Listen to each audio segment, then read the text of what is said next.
What if losing weight isn't actually hard, and the real problem is that we've been told the wrong story about it? Seriously, think about that for a second. If losing weight is so impossible, how do millions of people do it every year without superpowers, special genes, or perfect discipline? Today, I want to explain a simple but uncomfortable idea. Losing weight is easy, not instant, not effortless, but simple, once you understand how it really works. And here's the question we'll keep coming back to. If it's so simple, why does it feel so hard for so many people? Let's start at the beginning. Losing weight follows very basic rules, not trends, not detoxes, not miracle foods. Basic rules like gravity. Think of your body like a fuel tank. When you regularly give it more fuel than it uses, it stores the extra. When you regularly use more fuel than you give it, the stored fuel slowly gets used. That's not a belief, that's biology. Decades of research across different countries, cultures, and diets all point to the same thing. Body weight changes when daily habits change over time. Here's the key distinction most people miss. Simple does not mean easy to live with. Knowing how a door works doesn't mean it opens itself. The rule is simple, but life gets in the way. So if the rule is simple, why do people struggle? Because the problem isn't laziness, and it's not willpower. Willpower is like holding your breath. You can do it, but not forever. Studies in psychology show that most decisions about food and movement aren't conscious choices. They're automatic. We eat what's nearby. We move when life requires it. We stop when we're tired or stressed. So when someone tries to force weight loss using motivation alone, they're fighting their own wiring. Imagine trying to sleep with loud music playing next door. You could try harder, or you could turn the music down. That's what environment does. People who succeed long-term usually don't rely on constant self-control. They quietly adjust things like what food is easiest to reach, how often they move without thinking when they sleep, how stressed they stay day to day. Once the environment changes, the struggle drops dramatically. Which leads to an important question. What actually makes the biggest difference? If this is useful, like and subscribe. The answer surprises people. It's not extreme workouts. It's not cutting out entire food groups. It's not starting over every Monday. Long-term studies show that small, boring habits create the biggest results.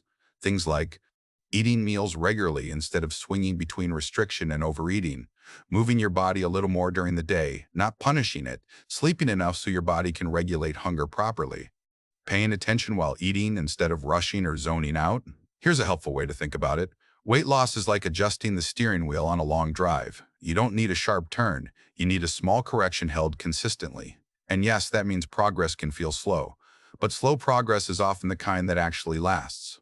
So why do people keep choosing extreme approaches? Because confusion is profitable. If the truth were make a few manageable changes and give it time, there wouldn't be much to sell. So instead, we're told, this food is evil. That plan is the secret. One mistake ruins everything. But when scientists compare different diets over time, something interesting shows up again and again. Most approaches work about the same if people can stick to them. That tells us the real factor isn't the plan. It's whether the plan fits a real human life. Losing weight gets easier when you stop asking, what's the fastest way, and start asking, what's the simplest thing I could live with for months? That shift alone removes a lot of pressure. But there's one final piece that matters more than all the rest. Identity. People who maintain healthy habits long-term don't usually think, I'm forcing myself to do this. They think, this is just what I do. It's the difference between fighting yourself and acting in line with who you believe you are. When actions match identity, effort drops. Not to zero, but enough that consistency becomes possible. And that's why losing weight can feel easy. Not because nothing is required, but because it stops feeling like a constant battle. So let's put it all together. Losing weight isn't mysterious. It isn't about suffering. And it isn't about being perfect. It's about understanding simple rules, shaping your environment, choosing small, repeatable habits, avoiding extremes, and thinking long-term instead of urgently. When those pieces line up, weight loss stops feeling overwhelming and starts feeling manageable. So here's the question I want you to think about. If losing weight is simple, but not rushed, what's one small change you can make this week that your future self would quietly appreciate? Not a dramatic promise, not an all-or-nothing plan, just one simple step done consistently. Because sometimes the easiest path forward is the one that finally makes sense. Subscribe for more and comment your one small change.